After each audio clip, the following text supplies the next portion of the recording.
नमस्कार, स्वागत है आपका हमारे चैनल में। मैं हूं आपके साथ शिखा कौशिक। चलते हैं हमारी कुछ खास रिपोर्ट की तरफ। बड़ी खबर है, लखनऊ में मशहूर हेयर कटिंग करने वाले जावेद हबीब अपनी ही फ्रेंचाइजी की 1 साल पूरा होने पर लखनऊ के अमीनाबाद पहुंचे। इस मौके पर यूपी सरकार के मंत्री दानिश आजाद अंसारी भी मौजूद रहे। मीडिया से बात करते हुए कहा कि हमारी सरकार इस छोटे से उद्योग को बढ़ावा दे रही है और जावेद हबीब ने एक छोटे से काम को एक नई पहचान दी है और रोजगार देने का काम कर रहे हैं।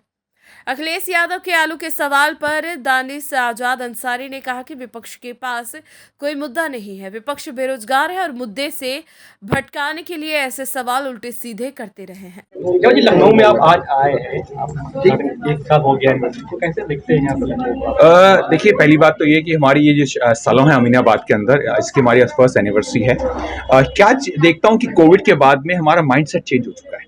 मुझे लगता है कि हमारा लाइफस्टाइल चेंज हो चुका है और इसका इफेक्ट सबसे ज्यादा हमारे बालों पे आया है। जिसको कोविड हुआ उसके बाल बहुत टूटे हैं और उसके दिमाग में एक ही चीज आती है कि मेरे बाल वापस कैसे आए।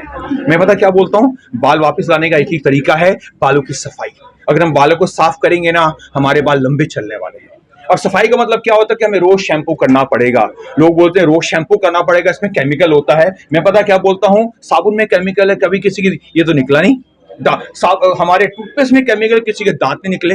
इसका मतलब है कि हमें इसका ज्ञान चाहिए और ज्ञान क्या है, बहुत सिंपल ज्ञान है, जिसको मैं कहता हूं हमारे भारत का ज्ञान है। पहले बाल गीले करो, सबसे इंपॉर्टेंट चीज। फिर बालों पे लगाओ तेल, और कौन सा तेल लगाओ, सरसों का तेल लगाओ। और मसाज मत करना कभी भूल के भी, जो मसाज करेगा उसका बाल टूटेगा। फिर क्या करने वाले, बालों को कोम कर लो और फिर क्या करोगे, शैम्पू करो। और कौन सा शैम्पू, सबसे सस्ता शैम्पू करो। अगर इसको फॉलो करोगे ना, किसी का बाल पाका नहीं हो सकता। ये बहुत बहुत बहुत इंपॉर्टेंट चीज है। हमारे इंडिया के अंदर सबसे ज्यादा तेल बिकता है और सबसे ज्यादा गंजे कहां हैं, हमारे इंडिया के अंदर। इसका मतलब पता क्या है, तेल का जो यूज है ना, वो इतना इंपॉर्टेंट नहीं है। उसको लगाना कैसे है वो सीखते हैं। कभी रात को तेल मत लगाना, कभी भूल के भी। और कभी सूखे बालों पे तेल मत लगाना। जो अगर सूखे बालों पे तेल लगाओगे ना, एक तो निकलता नहीं है, उसकी स्मेल आती है। तो लोग क्या बोलते हैं, मेरा तेल निकलता नहीं है। तो मैं क्या बोलता हूँ, बहुत सिंपल है, बालों को रोज शैम्पू करो, लेकिन तेल लगा के शैम्पू करो। इसको फॉलो करोगे ना, मैं चाहता हूँ भारत का कोई इंसान गंजा नहीं होना चाहिए, क्योंकि अगर गंजा नहीं होगा तभी तो मेरी सालों चलने वाली है।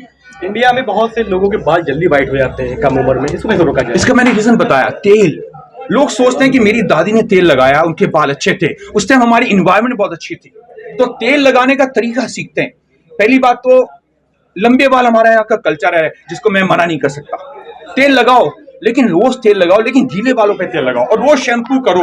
मैं क्या बोलता हूँ, शैम्पू रोज करो। ये ज्ञान कोई नहीं दे रहा है। हर आदमी पता क्या ज्ञान देता, मेरा शैम्पू लगाओ सबसे अच्छा। मैं पता क्या बोलता हूँ, शैम्पू लगाओ, कोई सा भी लगाओ, लेकिन शैम्पू से पहले तेल जरूर लगाओ। ठीक है सर, 1 साल हो गया एनिवर्सरी का, कैसे देखते हैं? जावेद साहब आए हैं लखनऊ में। देखिए, आज हमारे लखनऊ के इस अमीनाबाद में इस जावेद हबीब के इस स्टोर का हमने 1 साल पूरा हुआ, उसके हमने सेलिब्रेशन किया। और निश्चित तौर पर हमें पूरा यकीन है कि हमारे ये जो उद्योग है, जो हमारे हेयर कटिंग उद्योग है, और छोटे छोटे लोग इस उद्योग से जुड़े हैं, आम मध्यम वर्ग परिवार के लोग, और इससे एक रोज़गार सृजन होता है। और जिस तरीके से हमारी सरकार रोज़गार को बढ़ावा देने के लिए काम कर रही है, और सरकार के काम में हमारे जावेद हबीब साहब और तमाम यहाँ जो भी स्टाफ है सब मदद कर रहा है, मैं सभी को बधाई देता हूँ। और मैं ये ख्वाहिश रखता हूँ कि इस तरह इनके स्टोर और बढ़ते रहें, हमारे नौजवानों को रोज़गार मिलता रहे, और हम सब मिल के एकजुट होकर अपने मुल्क के तरक्की में अपना भी योगदान दें। आपके भी बाल काटे गए हैं कैसे देखते हैं?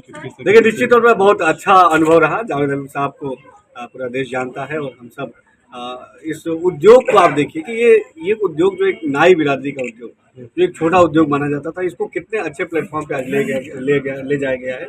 और इसी तरह हम अपने छोटे छोटे उद्योग जो हमारे समाज से जुड़े हैं, उनको हम नेशनल इंटरनेशनल लेवल पे ले जा सकते हैं। इससे हमें सीख मिलती है। और नाई है, चाहे हमारे मोची बिरादरी है, जो छोटे छोटे उद्योग हैं, उनको आगे बढ़ा के उनको नेशनल और इंटरनेशनल लेवल ले जाना, ये हमारी सरकार की प्राथमिकता है, और हम सब इसी दिशा में काम कर रहे हैं। आगे सवाल ये है कि आलू को लेकर बड़ी सियासत चल रही है आज, आप कैसे देखते हैं इस चीज़ को लेकर? देखिए, आज समाजवादी पार्टी के पास कोई मुद्दा नहीं है। विपक्ष बेरोजगार है, बेरोजगार विपक्ष जो है जनता का ध्यान भटकाना चाहता है। लेकिन उत्तर प्रदेश की योगी सरकार और केंद्र की हमारी मोदी सरकार पूरी ईमानदारी से, पूरी क्षमता के साथ जनता की सेवा तत्परता से कर रही है, और यही बात विपक्ष को हजम नहीं हो रही है। हम ईमानदारी से धरातल पे काम कर रहे हैं, और पूरी ईमानदारी से जनता ने हमारे काम पे विश्वास भी किया है, तभी 14 का, 17 का, 19 का, 22 का इलेक्शन है, इसमें जनता ने हमारे ऊपर विश्वास जताया है। और विपक्ष को जनता ने सत्ता का बाहर का रास्ता इसीलिए दिखाया है क्योंकि जनता को हमेशा गुमराह करने का काम विपक्ष ने किया। अखिलेश यादव लगातार ट्वीट कर रहे हैं आलू को लेकर और लगातार बीजेपी को घेर रहे हैं, किस तरीके से उसको देखें? देखिए, जैसे मैंने बताया, समाजवादी पार्टी के पास कोई मुद्दा नहीं है। बेरोजगार समाजवादी पार्टी ऐसे मुद्दे उठा रही है जिससे जनता का ध्यान भटकाए, लेकिन जनता जानती है, जनता सजग है और जनता जागरूक है और हम सब जनता को विकास की तरफ आगे ले।